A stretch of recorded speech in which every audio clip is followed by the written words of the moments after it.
Oke. Apa beda DM tipe 1 dan DM tipe 2? Yang tahu nggak?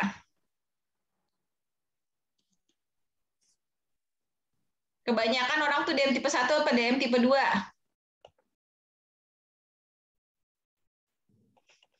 Kemarin ada yang jawab ke saya, DM tipe 1 tanpa luka, DM tipe 2 dengan luka. Di situ saya istighfar, teman-teman ya. Jadi tolong ya, kalian tuh ujian jangan kosong-kosong amat lah ya. Saya kan juga jadi, apalagi tingkat 2, nanti sebentar lagi, setahun lagi kalian juga bakal lulus gitu. Kan nggak mungkin kalau lulusnya nggak paham sedikit pun gitu. Oke, DM nih. Baca dari DM adalah penyebab hiperglikemi. Hiperglikemi itu berarti apa? Kadar gulanya tinggi. Gula darah tinggi. Kemudian pada DM itu gula menumpuk di dalam darah sehingga gagal ke dalam masuk ke dalam sel. Yang paling sering adalah DM tipe 2. DM tipe 2 itu adalah gangguan metabolik yang ditandai dengan hiperglikemi. Jadi ada dua, DM tipe 1 dan DM tipe 2. DM tipe 1 itu biasanya kongenital, dari lahir, itu jarang terjadi. Yang sering terjadi di masyarakat kita adalah DM tipe 2, di mana apa sih, kadar glukosa itu tinggi karena gaya hidup, karena pola makan, karena obesitas dan lain-lain. Nah, jadi DM tipe 2 ini sebenarnya bisa dicegah, tapi kalau sudah kejadian itu tidak bisa sembuh kayak kita demam kasih paracetamol gitu loh. Nah, jadi kalau DM tipe 2 ini, kalau dia sudah terdiagnosa DM, seumur hidup dia akan hidup dengan DM. Sama dengan pasien hipertensi. Ketika dia terdiagnosa hipertensi, seumur hidup dia harus dengan penanganan hipertensi. Sama juga penyakit jantung, ginjal, dan penyakit yang memang apa, penyakit tidak menular, tapi penyakit sifatnya apa namanya, dia itu nggak sembuh cure benar-benar, tapi hanya tertangani. Oke, apa sih DM? DM itu adalah kerusakan pada sistem endokrin. Di sistem endokrin kita punya pankreas. Pankreas itu menghasilkan insulin. Pada pasien DM, penghasilan insulinnya itu tidak benar. Jadi ketika kita makan, contoh kita makan karbohidrat ya, kan DM itu, kalau pasien DM itu karbohidratnya harus direndahkan. Kenapa? Karena ketika dia makan karbohidrat, contoh nasi putih ya, nasi putih itu karbohidratnya sangat tinggi. Ketika dia masang karbohidrat, karbohidrat itu harusnya dipecah menjadi glukosa, ada tuh unsur kimianya gitu. Nah, ketika dia pecah jadi gula, itu dia nggak punya insulin. Harusnya kerja insulin dan gula itu kayak kunci dan apa sih namanya, lubang kunci gitu. Jadi masuk gitu dia ke dalam. Nah, ini ketika karbohidrat itu dipecah jadi gula, nggak ada insulinnya. Jadi gula itu muter aja di aliran darah. Nah, itulah yang terjadi pada pasien DM. Ketika dia tidak kita berikan insulin, gulanya itu tinggi. Apa yang terjadi ketika gula itu tinggi? Yang harus kalian bayangkan kayak kalau kalian minum es teh manis. Es teh manis, semakin banyak kalian kasih gulanya itu semakin pekat kan? Coba kalian ngasih satu gelas nih, kayak minuman saya ini sekarang. Saya lagi minum, kelihatan nggak nih ya? Nah, saya lagi minum kunyit asam ini nih. Nah, semakin saya kasih gula putih ya, apalagi ya, gula putih misalnya segelas, kan idealnya kita kasih 1-2 sendok udah cukup nih. Kalian mau coba kalian kasih 20 sendok. Apa yang terjadi? Akan semakin kental. Nah, itu kalian analogi gitu aja. Ketika itu semakin kental, apa yang terjadi? Berarti darahnya itu semakin kental. Kalau darahnya itu semakin kental, yang pompa darah kita itu siapa? Jantung. Jantung itu kerjanya semakin berat. Dan ketika jantung kerja semakin berat, terjadi kegagalan organ-organ. Kemudian apalagi selain itu, ketika gula ini juga hanya berputar-putar, nggak diserap oleh tubuh, akhirnya jaringan itu tidak punya makanan. Jadi kan kita kadang belajar di biokimia ada sel, jaringan, organ. Nah, ini kan udah makan nasi nih, tapi nggak digunakan untuk metabolisme karena dia hanya dipecah menjadi gula, tapi nggak keikat insulin. Kalau dia keikat insulin, itu dia akan digunakan untuk metabolisme.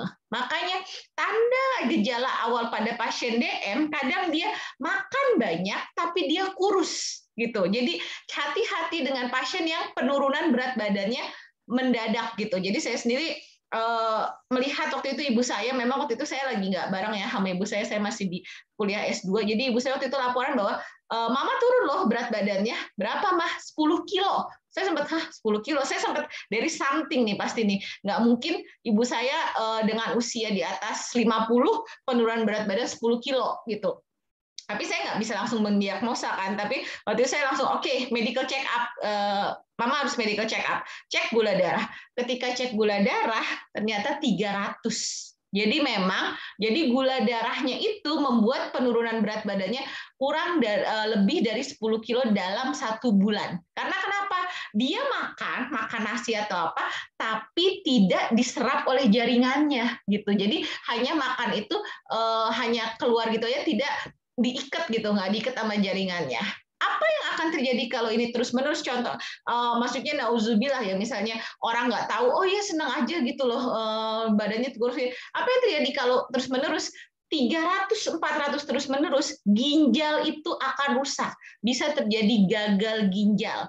Kalau kemudian nggak bisa terjadi gagal ginjal, apalagi bisa terjadi namanya ketoasidosis atau namanya diabetik ketosis. Diabetik ketosis yaitu penurunan kesadaran. Adalah ketika diabetes terjadi terus-menerus, kemudian ginjalnya itu tidak bisa lagi mensekresi, kemudian dia bisa terjadi harus cuci darah sampai dengan penurunan kesadaran. Nah, itu yang harus kita hindari. Makanya pada pasien DM sangat penting adanya edukasi, perubahan gaya hidup, perubahan pola makan.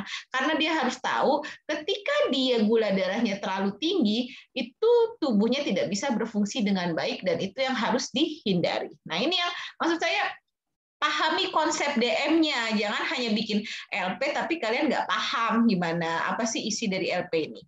Kemudian etiologi. Nah, ini tadi yang etiologi. Apa saja bisa menyebabkan DM? Pastinya obesitas. Ketika pasien obesitas, dia akan beresiko DM lebih tinggi. Kemudian faktor keturunan. Saya sangat sadar saya punya genetik DM itu tinggi gitu. Saya orang Sumatera, dengan kakek saya DM, om saya 6 orang DM. Jadi itu berarti saya harus aware dengan DM gitu. Nah, saya harus hati-hati. Usia juga. Ibu saya sendiri itu DM-nya muncul di atas 50 tahun. Jadi itu usia akan sangat mempengaruhi. Gestasional. Apa gestasional? Perempuan ketika hamil itu juga karena hormonnya tidak balance, itu akan menimbulkan penyakit DM. Jadi memang ada beberapa faktor risiko dan orang harus sadar. Dan kemudian juga kayak sekarang nih, era sekarang, saya pun mengakui, saya kan misalnya I like coffee gitu. Saya suka kopi, tapi sekarang saya udah mikir, saya boleh minum kopinya, tapi mungkin less sugar atau no sugar. Karena ketika saya tambahkan gula, udah ada susu dan krimnya, itu gulanya akan terlalu tinggi. Sekarang kita gampang banget beli yang apa tuh teguk, haus, boba dan lain-lain. Itu sangat tinggi gula. Kalau kita nggak minum air putih banyak, kerja ginjal kita akan terlalu berat. Dan itu yang kalian kalau lihat di Fatmawati ya, nanti saya berharap sih kalian next semester bisa pada praktek di Fatmawati, umur 20-21 tahun sudah banyak yang gagal ginjal. Nah, itu dari pola makan yang tidak bagus, kayak minum teh botol terlalu sering, teh pucuk, dan lain-lain, itu bisa menyebabkan DM. Nah, ini patofisnya, kalian bisa baca pada DM tipe 2, dan yang kebanyakan memang DM tipe 2 ya, DM tipe 2 karena memang dari insulinnya, dari pola makan dan lain-lain. Nah ini klasifikasinya. DM tipe 1, nah ini kan kalau DM tipe 1 dibilang karena autoimun, bisa kongenital, tapi DM tipe 1 ini, kalau DM tipe 1 dia benar-benar tergantung insulin. Karena dia kebawaan dari lahir atau apa, jadi ini pasien hidup dengan mesin insulin. Jadi kalau di luar negeri tuh ada dia punya kayak pocket gitu, kayak apa ya namanya ya, pokoknya kayak pager gitu, untuk tetap menyuntikkan insulin continuously, karena dia kalau insulinnya nggak disuntikin dia akan meninggal. Nah ini DM tipe 1.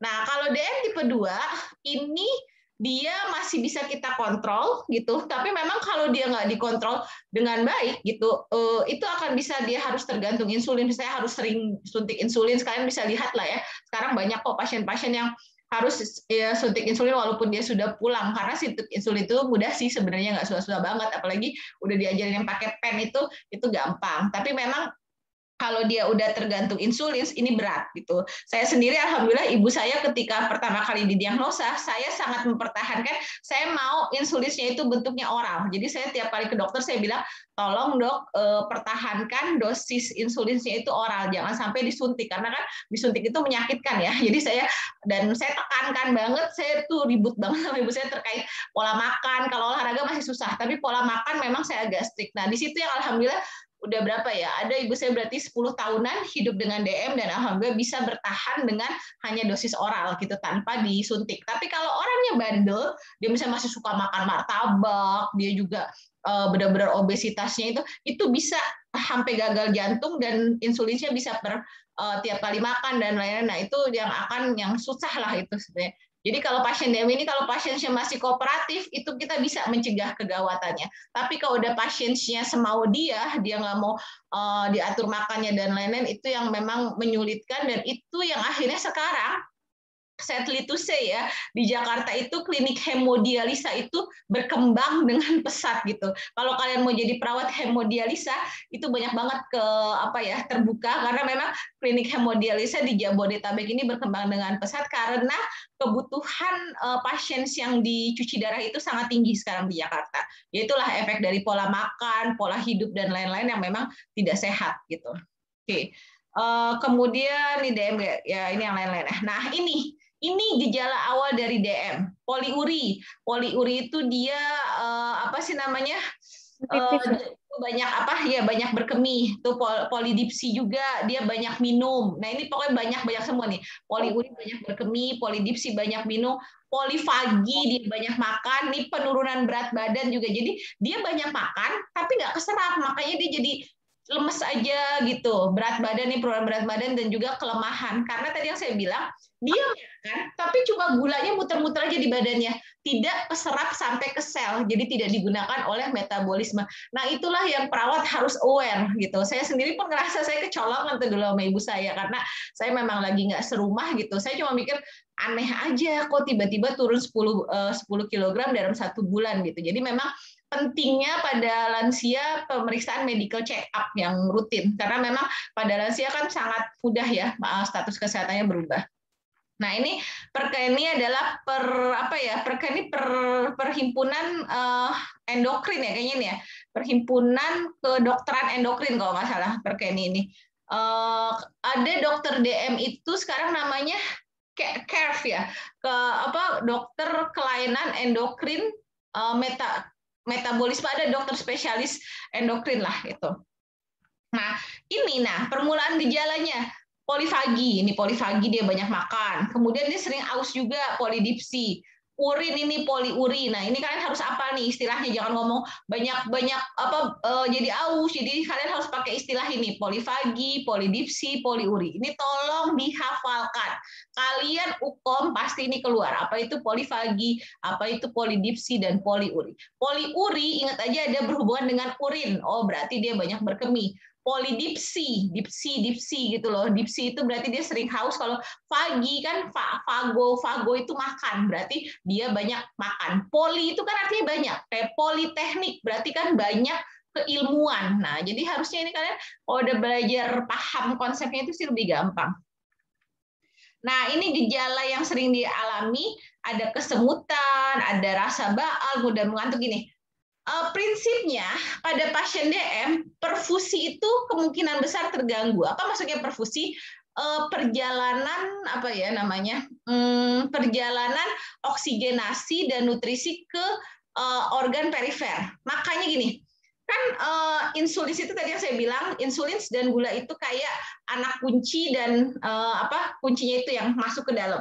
Nah, ketika dia gula itu bertebaran dan nggak ke distribusi ke seluruh tubuh yang baik, nah organ ekstremitas, apalagi ekstremitas bawah ya, misalnya ekstremitas kaki, itu kan nggak dapat oksigen dan nutrisi yang bagus.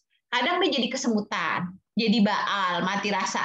Nah, kalau dia baal mati rasa, apalagi efeknya, kadang dia nggak ketika jalan kena kena jarum kenapa itu nggak berasa. Nah, itulah yang menimbulkan luka. Makanya hati-hati pada pasien DM. Kalau dia udah terdiagnosa DM, anjurkan pasien itu untuk di rumah menggunakan alas kaki. Kenapa dia harus menggunakan alas kaki? Karena untuk mengurangi terjadinya luka. Kalau terjadi luka pada pasien DM, itu akan sulit diobati. Kenapa sulit diobati? Karena lukanya itu mengandung gula. Luka yang mengandung gula itu perawatan lukanya lebih riwah lah dibanding pasien yang tidak ada DM-nya.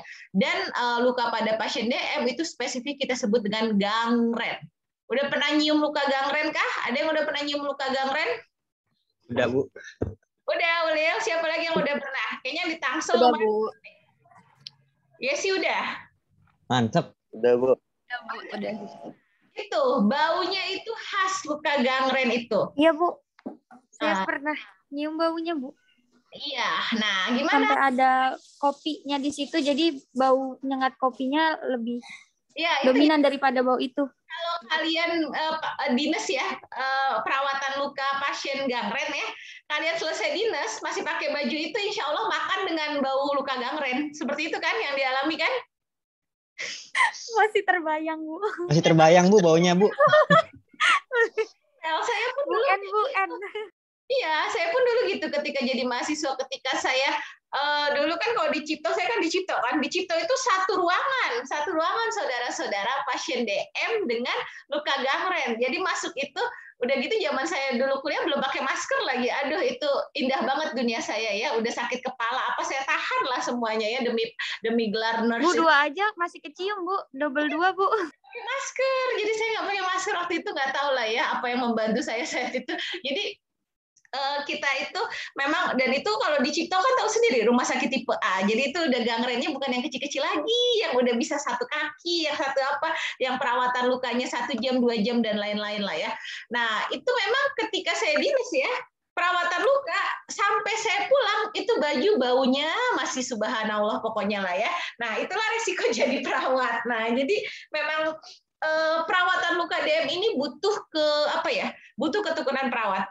Kalau kalian mau nanti ngambil spesialisasi perawatan luka, alhamdulillah sekarang sudah sangat banyak perawat Indonesia yang punya spesialisasi perawatan luka. Karena memang sadly to say di Indonesia DM ini udah salah satu penyakit tertinggi dan komplikasi lukanya itu banyak banget. Jadi kalau kalian mau jadi perawat home care, perawatan luka itu silahkan banget karena memang dia itu punya teknik-teknik tersendiri. Di Cipto aja tuh banyak banget teknik perawatan lukanya. Ada yang pakai madu, ada yang pakai, kalau betadine namanya sekarang udah nggak dipakai ya. Kayaknya sekarang banyaknya pakai madu itu. Ada dosen saya yang ahli perawatan luka tuh ada namanya Bu Debi tuh ya. Dia bahkan di Rumah Sakit UI pun punya klinik untuk perawatan lukanya. Jadi kalau kalian tertarik boleh dari sekarang mulai belajar teknik perawatan luka karena memang fenomena ini memang benar-benar sesuatu yang berkembang banget lah di Indonesia terkait perawatan luka pasien DM gitu. Oke. Kemudian ya tadi ini tadi memang dia harus diberikan terus kalian juga harus ingat GDS. Nah, GDS gula darah sewaktu itu normalnya di bawah 120-130. Ini harus ingat ya, apal mati, nggak boleh jangan gula darah itu berapa gitu. Nah, jadi idealnya gula darah sewaktu itu di bawah 120 atau 120. Kemudian nih ada namanya tes HB1C. Ini tes HB1C. Apa sih tes HB1C ini? Untuk ngetahuin gini. Pasien gula kadang pinter. Kayak saya aja ngakuin nih, ibu saya tuh pinter nih. Kalau dia mau medical check up, dia tuh baik seminggu itu. Dia sangat baik dengan pola makan dan lain-lain. Dia mematuhi pola dietnya gitu lah ya. Karena dia tahu dia dijadwalin medical check up nih. Misalnya dia medical check up-nya hari Jumat. Dari hari Senin tuh dia baik. Dia nggak makan gorengan, dia makannya rebus-rebusan, nggak makan duren, nggak makan, pokoknya yang pantangan-pantangan nggak dimakan deh. Nah itu kan bagus banget ya. Tapi kalau dengan HB1C ini nggak bisa ngebohongin. Kenapa HB1C? Karena dia akan melihat kadar gula darah 3 bulan ke belakang, 140 hari terakhir. Jadi 140 hari kan berarti ya lebih kan, 3 bulan itu 120 hari lebih. Jadi kalau dengan HB1C, walaupun dia misalnya baik nih mau cek darah 3 hari atau seminggu sebelum cek darah, nah di HB1C ini akan kelihatan bagaimana pola makan pasien tersebut selama 140 hari terakhir. Makanya HB1C ini pasti dilakukan pada dokter-dokter yang mengecek pasien DM. Kemudian biasanya ya standar medical check up untuk pasien DM itu pertama kan dia suruh puasa tuh dari malam. Jadi kalau dari jam 8 tuh terakhir makan malam dia harus puasa. Itu kemudian diambil gula darah puasa. Kemudian dia akan dikasih makan sekitar 1.500 kalori ya. Jadi kan dari gizinya ngasih itu 1.500 kalori yang bisa nasi goreng atau misalnya bubur atau sereal atau apa. Setelah itu 2 jam setelah makan dia dicek lagi, namanya 2 jam postprandial nih. Postprandial nih 2 jam setelah makan, normalnya di atas 130.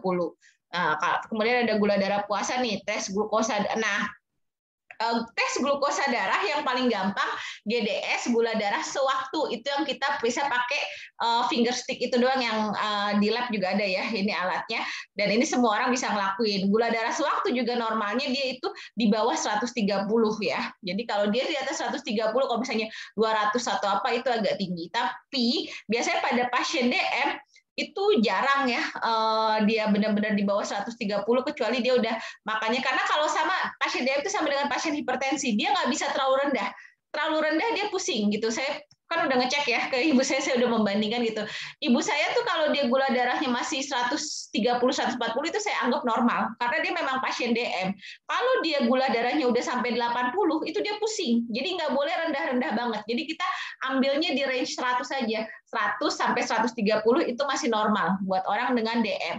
Beda dengan orang yang tidak terdiagnosa DM. Saya contohnya membandingkan ibu saya sama ayah saya. Kalau ayah saya kan tidak DM, tapi dia ada jantung gitu, dia ada apa sih namanya, CHE, ada pernah angina gitu. Nah itu kalau ayah saya gula darahnya saya cek pasti palingan cuma 110, 90, nggak pernah di atas 130.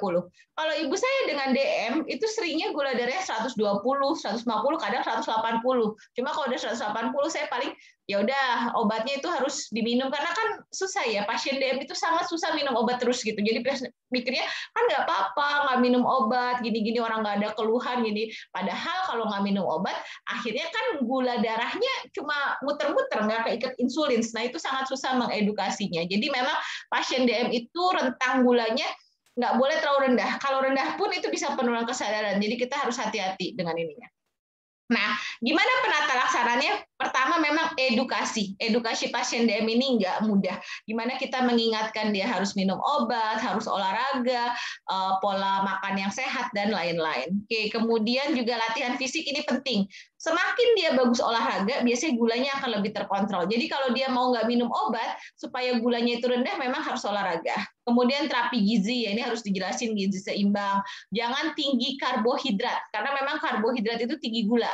Semakin gulanya tinggi, itu akan semakin tinggi ininya glukosanya. Yang bagus kan tinggi protein. Nah ini ada kadar-kadarnya. Oke, ini nah kamu tadi nggak ada sama sekali Intan daftar pustakanya. Mana ini daftar pustakanya Intan? Iya Bu, saya salah kirim yang udah ada daftar pustakanya. Malah nggak kekirim Bu. Ya udah, oke nanti diperbaiki ya. Iya Bu. Nah ini pasien DM, oh umurnya udah tua juga ya, 71 tahun ya.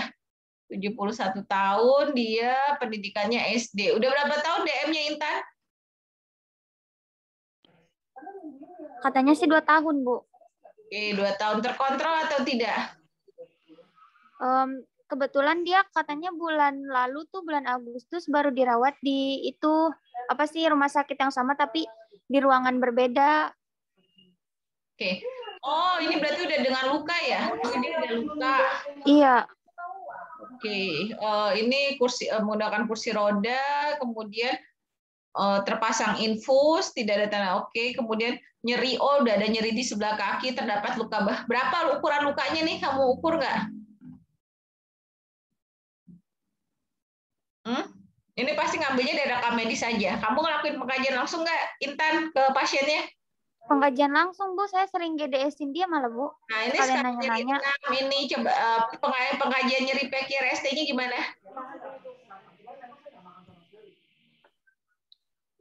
PQRST-nya. Gimana pengkajian nyeri PQRST-nya? PQRST-nya itu P-nya itu saat bergerak ya. Gimana P-nya gimana, Q-nya gimana, R-nya gimana, S-nya T-nya gimana?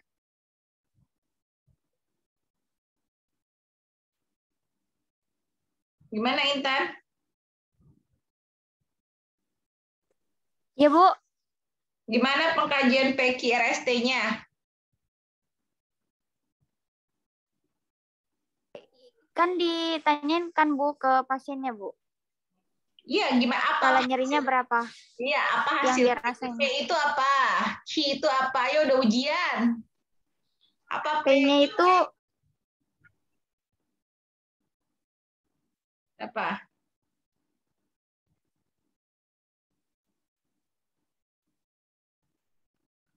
Apa bantuin coba Ulil, Yesi, siapa lagi nih yang ada nih? P-nya penyebab, Bu. P-nya penyebab. Oke, apa penyebabnya Intan?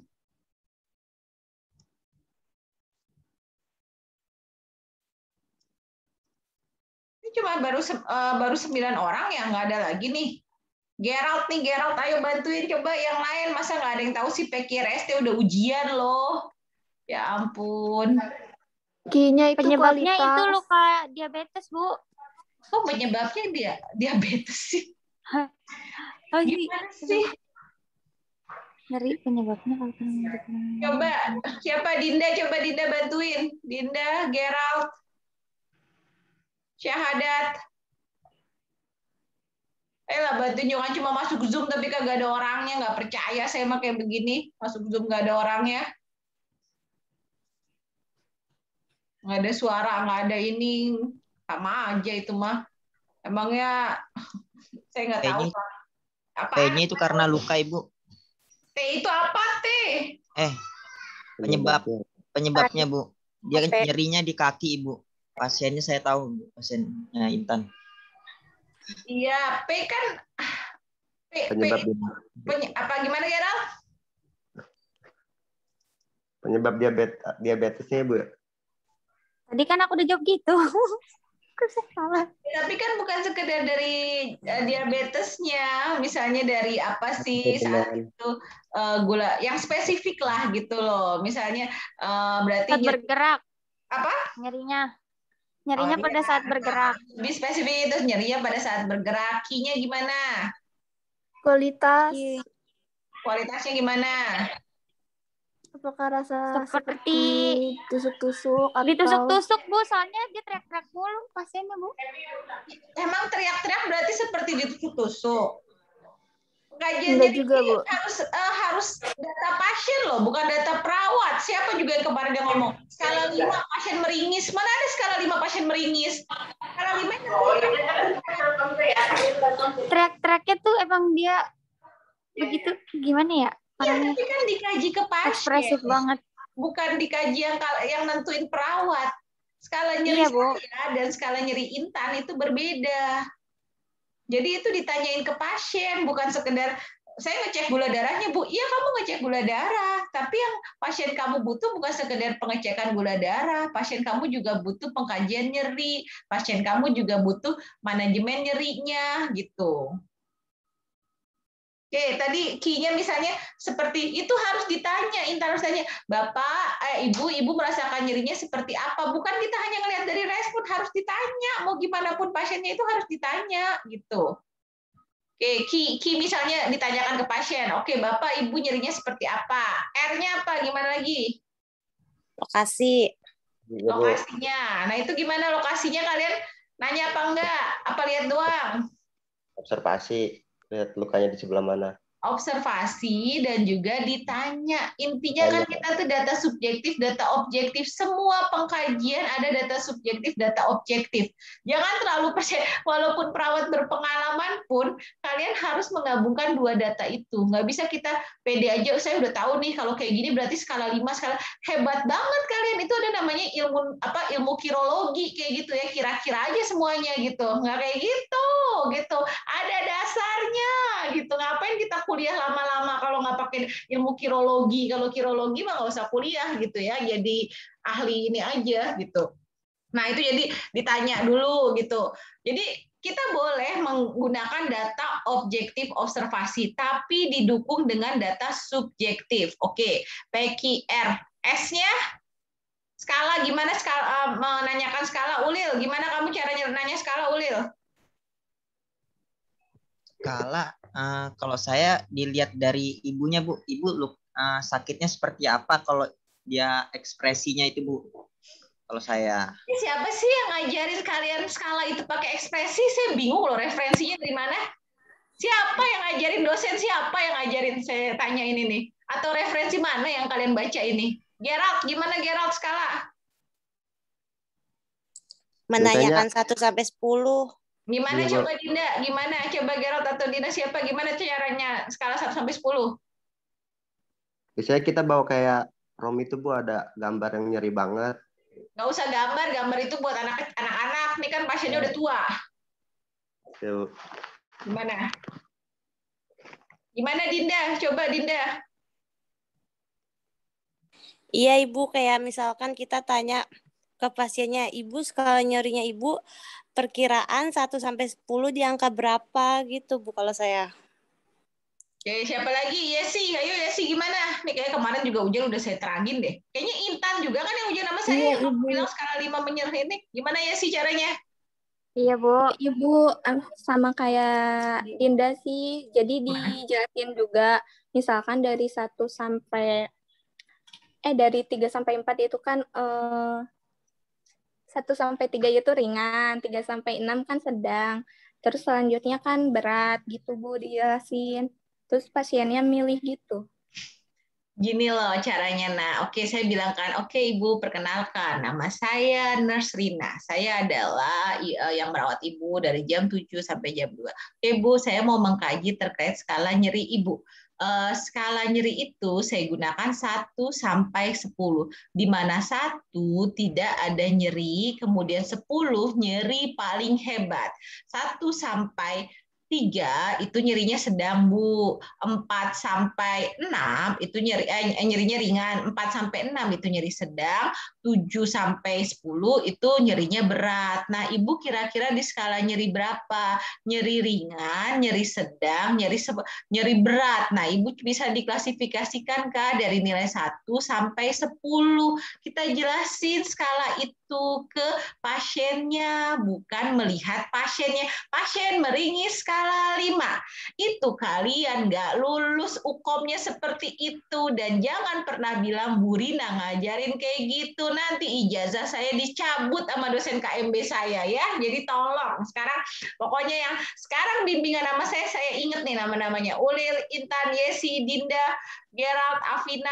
Jangan pernah ujian lagi sama saya ngajarin skala kayak gitu. Saya udah ngomong ini dan saya record. Nanti saya taruh di YouTube. Sudah ada buktinya. Saya sudah mengajarkan pengkajian nyeri. Tolong diingat. Apakah bisa diingat anak-anak? Iya Bisa, Bu. Ibu. Oke, ya, jangan sampai saya berbusa tolong ya. Minuman saya itu mahal. Saya beli kunyit asam, beli kopi segala macam buat ngajarin kalian dan ujian kalian ya. Jadi jangan capek saya jadinya ya. Oke, lanjut. Oke, kemudian kita lanjut ke skala mual muntah, lemas dan lain-lain. Oke. Riwayat ini karena nyeri di kaki, faktor percetu dia oke, bertahap. 2 jam sekali klien meringis kesakitan, dikompres dengan ini kompres saya di rumahnya dia kompres. Intan. Di rumah sakit, Bu. Oke, di rumah sakit. Ya, berarti sebelumnya di rumahnya gimana dia ngatasinnya? Di rumahnya nggak dirawat apa-apa. Nggak dirawat apa-apa aku gitu. Karena kan parahnya pas di rumah sakit, Bu. Ketahuan dia ngerasain rasa nyeri kuatnya di situ, di rumah sakit. Akhirnya dia kompres di rumah Berarti sakit. sebelumnya di rumahnya nggak ada penanganan apa-apa dari keluarganya. Iya, Bu. Nah, itu dia. Makanya berarti keluarganya harus dikasih edukasi. Sebenarnya sih kalau pasiennya keluarganya juga smart ya. Sebenarnya kayak gini dia bisa aja masih ngerawat di rumah, tapi mungkin ini berarti keluarganya masih kurang nggak tahu lah gimana perawatan pasiennya. Nah, itu makanya kita harus mengedukasi. Oke, anak klien pernah dirawat dengan kasus yang sama, nyeri di kaki 1 bulan yang lalu, ada riwayat, dia ada DM juga, ada hipertensi. Ini harusnya pathway-nya menarik nih. Nggak ada alergi, dia udah dapat amlodipin. Nah, riwayat amlodipin doang, berarti buat obat gulanya dia udah dapat belum? Belum dapat ya obat gulanya ya? Belum, Bu. Jadi nggak terlalu fokus ke gulanya. Itu Nah, dia, berarti Bu. juga salah. Padahal dia udah dibilang dia DM sejak 2 tahun yang lalu kan? Iya. Tapi Mm-mm. Tapi Kenapa anaknya ini sih nggak, apa sih namanya? nggak care? Ya begitu Bu. Ya anaknya berarti nggak care, dia nggak punya kesadaran bahwa punya ibu yang DM itu harusnya dikasih obat terus gitu ya. Itu berarti yang memang harus diiniin. Oke, kita lanjut lagi ke genogramnya. Oke, kemudian faktor resiko sebelum. Oke, anak lain nenek. Oh, berarti ada keturunan ya. Dia ada keturunan DM. Kemudian oke. Wow, jam berapa ini? Jam 4:30. Ini masih ada yang dinas malam nggak? Saya Bu, pulang kerja Ada, langsung Bu. dinas malam. Oke. Saya Bu. Berarti selama 2 bulan ini di Bunda terus ya? Nggak ke Fatmawati ya? Iya, Bu. Nggak ada Ya, Bu. Bu. Iya, Bu. Oke, Bunda saya full. nanya, ini yang di Bunda pada suka pakai baju-baju oka gitu juga nggak lagi tadi? Iya, Bu, karena Bu. diwajibkan di sana, Bu. Oh, kalau di Bunda memang Iya, disuruh Bu. ya? Iya Bu. Iya. Harus pakai Jadi gaun nggak juga, Bu, kalau di Bunda. Oh, jadi nggak ada kalau di masalah. Fatmawati enggak kan? Fatmawati kan aturannya beda. Tadi orang Fatmawati saya komplain orang diklatnya karena mahasiswa pakai baju-baju oka gitu, sedangkan aturannya kan pakai baju putih. Kalau di Bunda oke. Maksudnya saya nggak tahu ya, angkatan kalian ini kenapa sih berani-beraninya bikin dress code sendiri, bikin tukeran jaga sendiri gitu. Kakak kalian tuh nggak berani loh, hebat banget beraninya dalam hal kayak gitu ya. Nanti saya harus bertaring berapa kali ya ngadepin kalian ini yang banyak kayak gini nih. Jadi saya ingetin nih ya, proses apa sih namanya, proses kalian untuk praktek itu masih panjang. Jadi tolong jaga nama baik. Kenapa? Satu, berulah, efeknya itu ke MOU, apalagi ke rumah sakit tipe A kayak Fatmawati. Fatmawati itu rumah sakit yang diimpikan oleh semua kampus untuk praktek di sana. Teman kalian satu berulah, diklatnya langsung ngasih peringatan ke kita. Tadi itu saya sama Bu Resi ke Fatmawati, ke diklatnya, karena kita dipanggil, dapat teguran kita. Dan kalau kalian nggak bagus, Fatmawati nggak mau lagi MOU. Efeknya ke adik-adik kalian, kasihan kayak gitu jadinya. Jadi tolonglah ingetin nama teman-temannya, maksudnya baik-baik aja lah kalau dinas gitu, jangan bikin tukeran dinas seenaknya, kemudian apa tuh pakai aturan dress code suka-suka kalian buat kalian foto di Instagram, Instagramable, TikTok dan lain-lainnya, nggak kayak gitulah, semua ada aturannya gitu. Ada juga rumah sakit marah-marah ke kita dan mereka kalau udah ini nanti akhirnya bilangnya ya udah ya kita nggak nurusin MOU. Nah yang rugi kan kalian juga kayak gitu jadinya kalau nggak diniin. Saya kan pengen nih, oke mungkin tingkat ini kalian bolehlah di Bunda. Semester depan kita pengennya kalian ke Fatmawati biar dapat paparan. Ini loh kasus kesehatannya gitu. Karena memang akan beda paparan kalian di Rumah Sakit Bunda dengan di Fatmawati gitu.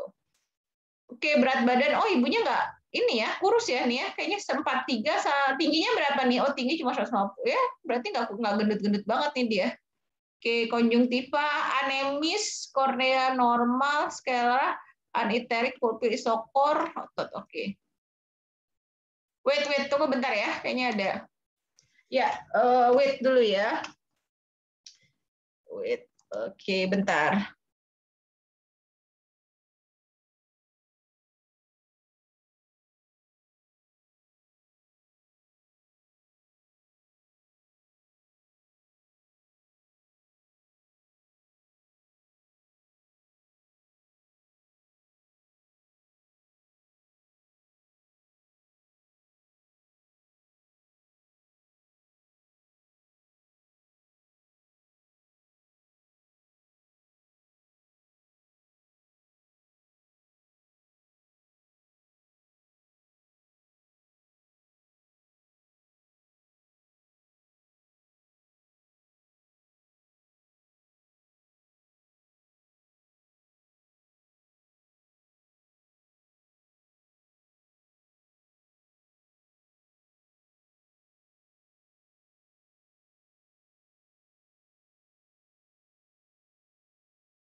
Oke, kita lanjut ya.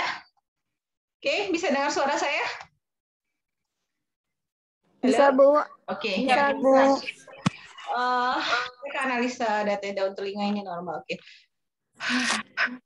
Kalian bulan depan tingkat 3 loh. Udah siap nggak sih jadi anak tingkat 3 nih kayak begini? Dan rencana kita buat angkatan kalian itu studi kasus loh. Jadi harus benar-benar askepnya, soalnya jujur saya ngeliat askep kalian kok ya berantakan banget ya, askepnya kayak begini ya. Kalau studi kasus itu nanti kalian ngambil dua pasien yang di compare gitu loh. Jadi nanti kita akan lihat tindakan kami, misalnya pasien DM tipe 2 dua-duanya. Nah, itu nanti akan beda kan? Karena misalnya nih misalnya Uli sama Gerald nih, anggap aja dia pasien DM. Walaupun mereka berdua-dua dengan DM, itu akan beda tindakan yang kita lakukan atau askepnya pada Ulil atau askep pada Gerald. Nah, itu nanti di studi kasus itu yang kalian harus bisa kita lihat mahasiswa itu paham nggak sih askep. Karena di situ nanti kita akan lihat dari pengkajiannya, dari diagnosanya, tindakan, dan lain-lain. Nah, itu yang nanti di tingkat 3, kalian tuh sidangnya kalau studi kasus mempertanggungjawabkan askep ini. Makanya latihan lah ya, bikin askep yang benar, jangan askepnya kopas-kopas, terus datanya entah itu tadi saya bilang pakai ilmu kirologi, kira-kira aja semuanya gitu, atau cuma dari rekam medis, karena nanti kalian pasti nggak bisa mempertanggungjawabkan data ini gitu. Oke, ini data penunjangnya ya, GDS-nya 314. Oh, natriumnya agak rendah ya. Ini nih harus apa loh, natrium, kalium, GDS, jangan sampai nggak apal nggak ininya, nggak ini jadinya nanti. Kemudian obat-obat ini harus apal, omeprazol. Omeprazol ini buat apa? Tahu nggak omeprazol buat apa? Ayo, udah lama megang pasien. Buat apa, Tan? Buat obat mual. Ya, omeprazol bisa berhubungan sama lambung. Ceftriaxone buat apa? Antibiotik, Bu. Antibiotik. Metronidazole? Antibiotik juga. Novorapid? Itu Insulin itu, ya? Bu. Ya, Obat insulinnya. Oke, lantus? Insulin juga. Oke. Nah, insulinnya ini kamu tahu nggak dia diukur sebelum atau setelah makan? Kalau Novorapid sesudah makan sih, Bu, dikasihnya. Sesudah, bukannya sebelum? Sebelum. Sebelum. Kalau pasien itu ada namanya ya sliding scale. Apa itu sliding scale? Sliding scale itu jadi dokter akan menentukan berapa gulanya tergantung dari gula darahnya. Contoh nih, gula darahnya 150 sampai 200 berarti dikasih 5 unit. Gula darahnya 200 sampai 250 dikasih 10 unit. Nah, itu ada namanya sliding scale. Itu dokter yang menentukan skalanya. Jadi kalian harus hati-hati di situ. Jadi sebelum ngasih ininya, kita harus ngecek gula darahnya. Jadi biasanya nih, misalnya dia makan jam 12. Jam setengah 12 itu kita cek insulinsnya. Dan jangan telat, hati-hati pada pasien gula ya. Jangan ngegampangin, saya ingat banget tuh, pernah ada pasien kakak kalian tuh, si Adel tuh. Si Adel yang wisuda tahun lalu ya. Di Fatmawati kan, pasiennya DM gitu. Saya datang jam setengah 10. Saya bilang, Del mau ujian apaan? Nanti Bu ngasih insulin. Setengah 10 dia bilang, berarti nanti ya Bu ya ujiannya. Dia bilang pas pasien saya ngasih insulin gitu. Oke, saya ujian dulu nih yang lain. Teman-temannya yang ngasih obat Ceftriaxone dan lain-lain gitu. Nah, namanya saya ujian, satu mahasiswa lama dong ya. Satu mahasiswa bisa 1 jam gitu. Nah, si Adel ini cuek aja gitu. Dia bilang kan, ya Bu Rina masih ujian, nggak disamper-samperin. Itu pasien nggak dikasih makan, nggak dicek GD sampai jam setengah 1. Tahu nggak? Pas didatengin, pasiennya itu udah penurunan kesadaran. Kenapa? Gula darahnya udah drop, gula darahnya udah 80. Jadi hati-hati sama pasien DM. Jangan sampai karena kalian ujian dan lain-lain, bikin telat makan siang. Jadi kalau pasien DM, makan siangnya itu harus on time. Kalau makan siangnya telat, dia bisa penurunan gula darah. Dan akhirnya kan itu, saya udah kaget kan, Del, kamu nggak jadi ujian? Iya Bu, jadi. Itu pasien kamu mana? Dia udah bilang, itu Bu, tadi kan udah ngobrol-ngobrol sama saya. Bentar ya Bu, saya kesana. Saya pas lihat, ini pasien kayaknya udah nggak sadar. Saya udah mikir kan, ini kayak there is something wrong. Saya langsung yang panggil si air ruangan. Bener panggil si air ruangan udah tahu, ini penurunan kesadaran nih. Langsung kita cek glukos, pas dicek memang 80. Nah, itu langsung dibolus pakai D5. Kalian kalau lihat dextrose 5% untuk meninggikan gulanya. Pas dibolus itu kan yang langsung masuk ke intravenanya itu loh. Itu baru sekitar 5 menit 10 menit baru dia bangun gitu. Jadi keluarganya mikir dia itu ngantuk tidur, padahal itu karena gula darahnya rendah. Jadi hati-hati dengan pasien gula. Keluarga pun harus aware. Ini loh tanda-tanda gulanya terlalu rendah atau gulanya terlalu tinggi. Jangan keluarga cuma mikir dia ngantuk kok tidur. Bukan ngantuk tidur, dia penurunan kesadaran karena gula darahnya terlalu tinggi. Jadi kalau pada pasien gula, biasanya kita harus ngangkat diagnosa terkait gangguan keseimbangan metabolisme glukosa, karena memang kalau dia terlalu rendah atau terlalu tinggi itu penurunan kesadaran sangat mudah terjadi pada pasien gula. Saya udah berapa kali lah ngedapetin kayak gitu. Dulu pasien saya gula waktu di Cipto juga pernah kayak gitu. Jadi jangan sampai terlalu rendah dan terlalu tinggi. Makanya kalau di Cipto itu ya, karena dia kadang terlalu rendah banget, misalnya lupa dikasih makan atau apa. Kalau dulu dia masih di Cipto tuh di pasien gula itu ada dia keluarganya nyimpen gula-gula pasir gitu, misalnya seperempat 250 kilo. Karena buat apa 250 gram itu? Kalau dia terlalu rendah, kita langsung bikinin teh manis tapi pekat, misalnya 3 sendok atau 4 sendok, supaya nanti kalau gula dia terlalu rendah, dia minum maksudnya kita paksa kalau pas dia udah agak sadar minum teh manis supaya gulanya naik. Jadi memang kita harus hati-hati banget dengan gulanya. Oke. Ibu Min Kak Esera mau dibikin. Oke, diet. Ini dietnya apa tuh ya? Ini apa, Intan maksudnya? Ini kamu dapat dari mana, Intan? Diet diabetes mellitus ini, Tan? What is this, Intan? Dari Google, Bu. Kamu mah main kopi-kopi aja, kenapa masuk ke ini nih, masuk ke askep kamu? Kan disuruh masukin dietnya, Bu. Makanya saya bingung dietnya kayak gimana. Ya saya isi sebisa saya dulu, Bu. Nanti kalau salah saya benerin, Bu.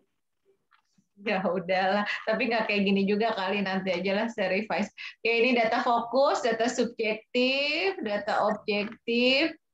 Oke, GDS, kalau ini pasien kalian gula, taruh GDS tiap harinya, taruh GDS tanggal. Kamu megangnya dari tanggal berapa, Tan? 13 ya. Ya tulis tanggal 13 berapa, tanggal 14 berapa, jam berapa, karena pasien kamu pasien DM, jadi harus GDS-nya bukan satu doang datanya, bisa berkali-kali, karena memang yang dicek selalu gulanya. Oke, benar, ada diagnosa terkait ketidakstabilan kadar gula darah. Oke, kemudian cepat haus, sering BAK. Nih kalau ini saya nggak mau data sering sebenarnya, saya mintanya jelas. Sering saya dengan seringnya Intan itu beda, jadi harus jelas seringnya itu seperti apa. Kemudian nyeri di kaki sebelah kiri, kemudian ini ketidakstabilan. Oke. Ini masih aktual ya, karena GDS-nya terakhir kamu cek berapa, Tan? Emang masih 300 terus? Naik turun, Bu. Berapa aja? Ada 268, pernah 268. Nggak pernah di bawah 200? Nggak pernah 150, nggak pernah? Pernah 113, Bu. Oke, tapi pernah juga 80. 80, terus 80 gimana? Dikasih apaan pas 80? 88 apa ya? Lupa saya, Bu. Terus dikejar itu. Dikejar gulanya nggak? Iya, yang dextran 10 itu, Bu. Nah, iya, kalian harus dilihatlah manajemen ketika dia terlalu rendah, di bawah 100 itu pasti dikejar dextrose-nya gitu. Dan dextrose ini obat pekat ya, maksudnya ngebolusnya juga nggak bisa cepet-cepet karena itu pekat dan sakit aliran darahnya gitu. Oke, ketidakstabilan gula darah, nyerinya, sama gangguan integritas kulit. Ini banyak nih diagnosanya sebenarnya, Tan. Bisa resiko infeksinya juga. Perawatan luka nggak nih kamu, Tan? Iya, Bu. Nah, perawatan luka ini belum ada di diagnosanya nih yang terkait infeksinya. Tapi nggak ada data pendukung itunya, leukositnya, Bu. Nggak apa-apa emang. Ya kan itu jelas-jelas ada luka, Neng. Lukanya jelas kan infeksi. Iya, Bu. Ya, iya. Tadinya saya pengen angkat itu, tapi nggak jadi. Ini juga di nyeri nih, ini harusnya ditaruh nih data terkait lukanya. Makanya saya bilang harusnya kalau saya dulu ini saya naruh ini gambar lukanya, bentuk lukanya, diameter berapa atau apa di nyeri. Karena kan nyerinya dari luka kan? Iya. Jadi ini tambahin yang infeksinya ya, Tan? Oh ya Bu, resiko infeksi apa infeksi Bu? Udah infeksi, Neng. Ini udah infeksi. Oke Bu. Kalau nggak yang integritas ini ganti aja sama infeksi, lebih ini infeksinya. Karena memang kan kamu ngelakuin perawatan luka kan? Iya Bu, ngelakuin Bu. Oke, jadi memang kalau yang di sini yang gula darah glukosa, saya minta GDS-nya jangan cuma sekali. GDS-nya itu harus ditaruh tiap hari. Kalau bisa bahkan sehari 3 kali, malah harus kalau mau bagus. Kalau saya mah dulu naruh ini sehari 3 kali. Jadi saya mah kalau punya pasien DM tuh dulu tiap hari 3 kali insulin akan saya tulis. Kan kalian tinggal lihat di rekam medis. Kemudian tiap kali misalnya GDS segini dikasih berapa ininya, itu nanti masuk di implementasi dan evaluasinya. Jadi dikasih insulin segini karena GDS-nya segini, dibikin tabel. Nah itu jadi nanti kalian paham kasus pasiennya gitu loh. Kan kalian pegang satu pasien satu tuh supaya paham gitu. Kemudian juga terkait dietnya, kalau mau dibikin tabel juga, karena memang pada pasien DM ini dia dietnya nggak sesuai aja, itu gula darahnya akan meningkat. Dan pasien kayak gini, kalau saya kalau gula darah masih di atas 300, pasti dia ada cheating. Cheating apa? Dia minta makanan apa, anaknya dibawain martabak, dibawain nasi padang, terus minta dibawain makanan kesukaan dia, itu pasti gulanya tinggi. Jadi pada pasien DM, pastikan kalian tahu apa aja yang dia makan. Karena ketika dia makannya nggak ngikutin prosedur nggak ngikutin diet kita, dia pasti akan gula darahnya tinggi. Dan ketika gula darahnya tinggi, nanti lukanya lama sembuh, kemudian insulinnya lebih tinggi dan lain-lain. Ini sampai kamu rawat sampai pulang apa gimana, Tan? Enggak Bu. Terus dia akhirnya gimana? Siapa lagi yang yang megang setelah kamu ini? Enggak ada. Terus berarti dia belum pulang, masih ada? Udah pulang kemarin mah Bu, udah pulang pas. Ini yang megang Intan doang apa gimana? Kenapa Bu? Yang megang Intan doang apa bareng-bareng? Kayaknya saya doang deh Bu. Tapi teman-teman tahu kayaknya. Lagi banyak pasiennya di Bunda. Waktu itu saya pernah sih Bu bantu kakaknya perawatan luka ibu ini yang pasiennya Intan. Terus saya juga sempat foto lukanya juga sih waktu itu buat dikasih ke dokter Bu. Oh, terus ini udah pasiennya ketika pulang udah diedukasi nggak? Kurang tahu soalnya kan dia pulangnya itu Bu.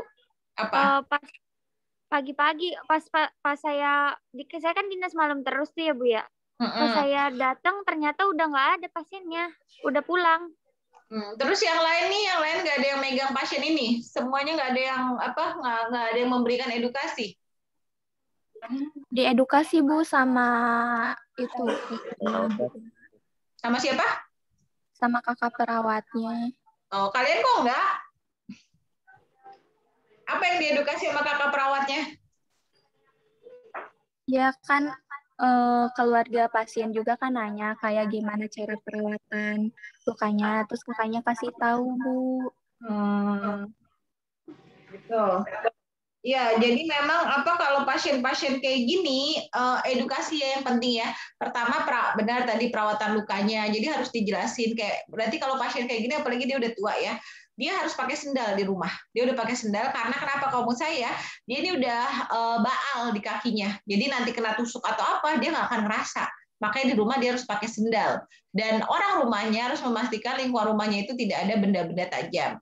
Kemudian selain edukasi terkait perawatan luka, edukasi terkait makanan, bahwa pasien ini harus makan rendah karbohidrat. Contohnya beras putih itu jangan, ganti beras merah. Kemudian jangan minum teh manis, jangan minum teh pucuk atau apa. Nah ini harus diedukasi. Jadi di yang masalah ketidakstabilan kadar glukosa dalam darah, ini salah satunya kamu menjelaskan manajemen glukosa. Dan gimana manajemen glukosa itu salah satunya adalah mengedukasi pasien terkait bagaimana menjaga supaya gula darahnya tidak terlalu rendah dan tidak terlalu tinggi.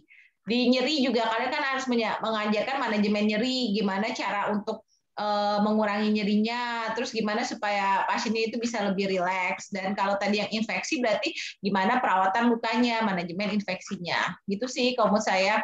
Di implementasi evaluasi ini saya lihat sih ini ngambil dari mana Tan untuk rencana keperawatannya?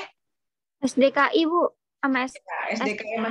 Cuma mungkin di implementasi dan evaluasinya yang saya lihat kalian harus lebih apa ya, kalau kemarin kalau ujian kadang-kadang saya lihat kalian cuma ngecek, pastikan ada tindakan yang membantu kesembuhan pasien. Saya bilang kayak edukasi, kemudian benar-benar kontrol makanannya atau apa. Jangan tindakan cuma observasi, kaji, observasi sama kaji tidak menyembuhkan pasien kalian. Pastikan ada tindakan yang benar-benar membantu status kesehatan. Kita memang perawat, kita nggak ngasih obat, tapi sangat banyak tindakan mandiri keperawatan itu yang bisa menyembuhkan pasien. Jadi dibaca lagi, bukan hanya sekedar melihat, tapi ini misalnya memberikan asupan oral. Nah, ketika kita habis ngasih asupan oral, kita lihat dia habisnya seberapa. Misalnya dia dari gizi dikasih 1.500 kalori, benar nggak habis 1.500 kalori? Kemudian ada tambahan lagi nggak? Jangan-jangan dia dikasih 1.500 terus dimakan lagi cemilan dan lain. Nah, ini yang harus kita masukin. Nah, ini detailnya.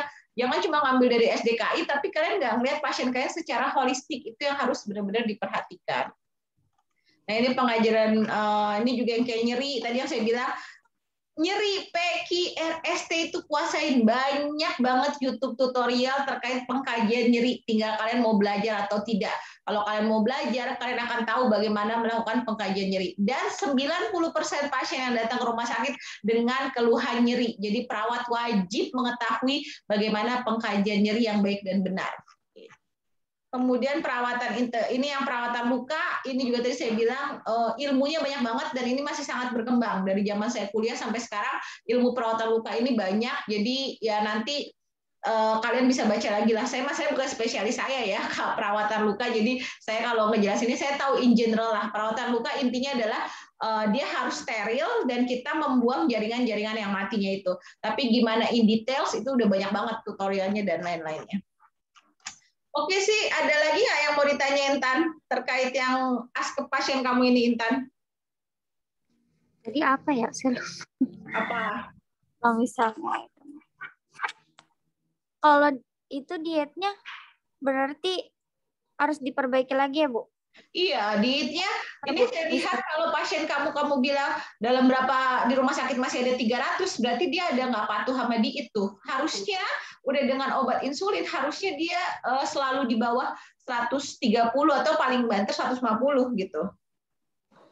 Oh iya, waktu itu kan saya pernah ya Bu ya, di depan mata saya dia bikin susu diabetasol dia sendiri. Nah, terus saya bantuin ngambilin air panasnya. Terus dia kan susu diabetasol mungkin gak manis, dia tambahin sama teh botol kotak, Bu. Tapi sama anaknya didiemin. Nah, terus aku bilang kayak gini, Bu, jangan ditambahin apa sih namanya teh kotak, ini memanis, Bu. Kata aku, biarin aja, kata dia gitu, Bu. Pokoknya itu kan perlu diedukasi berarti. Iya, tapi anaknya diemin juga. Nah itu dia, makanya teh kotak itu tinggi banget loh gulanya. Saya pernah banget ngecek ya. Ibu saya dulu juga sebelum dia terdiagnosa, dia sangat hobi dengan teh kotak. Jadi tiap kali kita jalan-jalan tuh ya, pasti kan berhenti di Indomaret, bisa beli cemilan. Selalu maksudnya, Mama mau teh kotak, Mama mau teh kotak. Dan terbukti ketika dia minum teh kotak, itu biasanya gulanya di atas 150 atau 180. Jadi teh kotak itu walaupun mau dibilang less sugar atau apa no sugar atau apa, itu tinggi banget gulanya. Jadi hati-hati. Kayak gitu.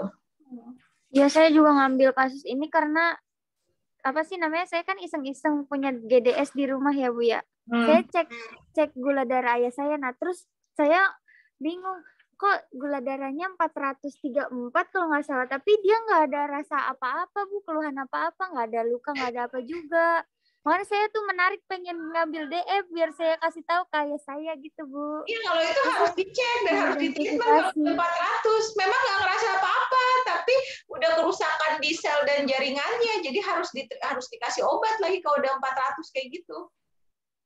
Nah, terus habis itu saya perhatiin kok ayah saya juga kayak sering aus, tapi maunya esnya tuh es manis mulu. Nah, itu dia. Tapi jadi kan kalau es manis rasa hausnya kayak lebih terus ya, Bu ya, nggak udah gitu menurut saya gitu kan. Kalau itu berarti udah harus dikasih obat, soalnya kalau nggak ya dari dianya akan merasa dehidrasi terus, padahal dikasih cairan mulu tapi nggak nyampe ke jaringan, sel dan jaringannya. Nah, itu yang harus hati-hati gitu. Memang nih di Indonesia itu banyak namanya silent killer ya, jadi pembunuh diam-diam ya, kayak penyakit DM dan hipertensi ini. pasiennya itu nggak ngerasa gejala. Pasiennya kebilang saya nggak apa-apa, saya nggak apa-apa, saya nggak apa-apa, tiba-tiba stroke, saya nggak apa-apa, tiba-tiba gagal nafas atau apa. Nah itu yang kita harus hati-hati, dan sebagai perawat kita harus punya concern gitu ketika ini nggak normal nih, ada yang nggak normal. Nah itu kita lakukan pemeriksaan lab lengkap, kita lakukan edukasi, kita lakukan perubahan pola makan. Nah itulah kita yang harus berpikir kritis gitu. Ya, tapi emang bener Bu, ngedukasi keluarga sendiri tuh emang lebih susah daripada orang lain, Bu. Nah, saya itu juga udah sering bilang sama ayah saya jangan ngerokok juga, katanya ya udah sih ngerokok aja, ntar juga mati, sama-sama mati juga gitu Bu, susah banget dibilangin Bu. Ya, saya bingung sampai mau ininya masih taunya, terus katanya kan kalau misalnya mau lebih akurat lagi puasa dulu ya Bu, selama 10 jam buat nentuin dia benar-benar gula darahnya tinggi apa enggak. Nah, saya pengen coba itu kayak saya dulu Bu, siapa tahu salah yang kemarin. Coba lagi ya, nggak apa-apa. Coba pemeriksaan lab, nggak apa-apa. Medical check up nggak terlalu mahal kok. Kalau di RSUD bisa cuma 300 kok, nggak terlalu mahal saya rasa. Dan kalau bisa pakai BPJS kan, kalau itu kan nanti dari gula darah sewaktunya gitu pasti dokter akan nge-reference itu memang udah butuh obat, insulin supaya setidaknya distabilkan. Jadi jangan sampai penanganannya telat dan nanti udah ngerusak organ yang lain gitu. Kalau sampai berbulan-bulan atau apa, nanti bisa kerusakan organnya kemana-mana gitu. Iya, kebetulan pas setelah saya cek GDS di kantor ayah saya ada pemeriksaan MCU, tapi ayah saya nggak ngasih tahu hasilnya apaan Bu ke saya. Oh ya, takut biasanya kayak gitu ya orang tua nggak mau diceramahin anaknya ya. Tapi memang ya tetap itu fungsi kalian, buat apa punya ilmu kalau nggak diterapkan ke keluarga. Intinya kan kita harus menerapkan ke keluarga kita dulu. Iya Bu, benar. Oke, kayaknya kalau ini nanti saya kirim tadi yang ini punya Intan, yang lainnya nanti juga diberesin lagi askepnya. Masih banyak yang belum ini ya, masih banyak yang belum ngirimin LP dan askep. Kemudian yang ujian sama saya yang belum selesai, kayaknya Nendi dan Rosi. Nanti kontak saya, atur waktu lagi. Saya kalau bisa sih Jumat ini aja ya, Jumat ini datang ke kampus, terus kita ujian supaya nilainya juga beres gitu. Ada pertanyaankah terkait KMB lagi? Gak ada Bu. Berarti dinas terakhir ya? Iya Bu, nanti malam. Masih besok Bu. Terakhir besok masih ada. Tapi saya ingetin lagi tadi pesan dari Bu Siti, tolong closing yang bagus dengan para CI ruangan. Kemudian saya lihat masih ada yang utang dinas nggak nih? Saya mau nanya, masih ada yang utang dinas nggak? Nggak ada Bu. Benar, nggak ada. Absen ada di ruangan saya. Terakhir kalian dinas absen ada di ruangan saya. Nanti saya akan rekap dan saya confirm ke CI ruangan. Saya punya nomor semua CI ruangan. Saya akan confirm apakah benar jadwal dinas mahasiswa ini. Oke, jadi saya nggak mau ada utang dinas ya. Yang ada utang dinas saya suruh masih ngulang tahun depan nih. Mau nggak ngulang lagi sama adiknya? Enggak Bu. Makanya jangan ngutang, jangan seenak-enaknya ganti jadwal. Emangnya rumah sakit kalian harus kerja pun nggak bisa ganti jadwal seenaknya, apalagi kalian masih belajar gitu. Oke, kalau tidak ada pertanyaan, saya rasa cukup dulu sekian. Nanti saya tunggu askepnya sama LP-nya taruh di meja saya. Ya, taruh di meja saya. Nanti itu semua akan saya proses untuk nilai akhir terkait praktek keperawatan medical bedah. Oke, jadi tolong semuanya dikumpulkan dengan baik. Jangan saya nyari-nyari ya, saya nggak mau nyari-nyari, saya nggak mau WhatsApp mahasiswa satu-satu, nggak ada, ya udah mendingan saya nggak ngasih nilainya kayak gitu aja ya, karena udah capek lah ya, saya udah berapa bulan ini bimbingan, terus kakak kalian masih KTI dan lain-lain, jadi kalau nggak ada udah saya skip aja lah ya. Jadi memang seminggu 2 minggu ke depan ini kami dosen lagi memproses nilai untuk yudisium. Kakak kalian insya Allah yang tingkat 3 nih yudisium, saya nggak tahu jadi Jumat ini atau jadi Senin, tapi tingkat 3 dulu yang yudisium, baru nanti ke tingkat 2 dan tingkat 1. Saya harap semua lulus. Maunya lulus apa enggak? Lulus Bu. Lulus dong Bu. Kalau nggak lulus ya berarti karena mahasiswanya tidak berproses dengan baik. Jadi saya ingatkan, tolong berproses dengan baik, patuhi aturan dinas, patuhi aturan askep dan LP dan lain-lain. Jangan sampai dari kami dosen yang menemukan kesalahan kalian dan lain-lain. Jadi maksudnya kesalahan itu kan tinggal kesalahan itu boleh dibuat tapi minta maaf, bukannya kesalahan ditutup-tutupi atau berbohong. Karena saya kalau udah bohong ya udah, saya mendingan saya nggak lulusin gitu. Tanya aja sama kakak kalian kemarin KTI yang datanya uka-uka saya suruh ulang atau apa, saya paling nggak suka mah dibohongin sama mahasiswa, nggak enak gitu loh dibohongin, nanti lulus juga mau jadi apa. Oke, itu aja, saya rasa bisa on cam dulu, kita screenshot dulu. Kameranya diaktifkan. Untuk bukti bimbingannya, nanti bukti bimbingannya saya juga nanti kalian yang tulis aja lah di ini. Weh, Afina sama siapa itu? Sama Fajar ya? Fajar Bu, dia baterainya habis handphonenya. Fajar mas selalu ada alasan. Saya pernah lihat loh, si Fajar itu berapa kali loh ngelewatin saya di Bunda, nggak kenal sama saya si Fajar ini. Saya lihatin aja Fajar itu. Demi Allah Bu, saya nggak tahu Bu. Saya liatin aja di ATM, di Indomaret, saya lihat, ini anak nggak kenal sama saya, apa ya, negor-negor aja. Benar-benar Fajar ya. Pasti Fajar, saya tahu kamu punya baju Oka yang warna ini sama warna hijau, saya tahu dia. Ini anak benar kenal sama saya, ya bener Fajar ini parah banget. Bener banget, Bu. Hijau sama biru dia, Bu. Dia kalau udah pakai baju Oka udah serasa kayak dokter, kayak apa, nggak kenal. Enggak. Mana sih kayak gembel, Bu. Ya udah, ayo kita screenshot. Afina mana? Afina Syahadat. Gerald. Ini Afina, Bu. Gerald, kamu lagi ngapain, Gerald? Mana si Gerald? Gerald kok nggak on cam dia? Bangun, Ral, bangun. Wah, udah bangun Gerald. Saya pikir kamu masih tidur, Gerald. Oke, saya screenshot ya. 1, 2, Intan mana? 1, 2, 3. Oke. Ya, jadi terima kasih atas perhatiannya. Jangan lupa kalian minta maaf dan berterima kasih kepada kakak-kakaknya atas semua kesempatan yang sudah diberikan oleh kalian. Jaga nama baik institusi. Tolong jangan bikin saya dan dosen-dosen lainnya itu ribet ngehadap orang rumah sakit ya. Capek, nah kerjaan kami itu udah banyak, tolong diringankan sedikit ya, gitu ya. Jadi saya rasa itu nanti mudah-mudahan semuanya bisa lulus dengan nilai yang baik. Jadi LP dan ASKEP-nya dikerjakan juga dengan baik. Oke, saya tutup.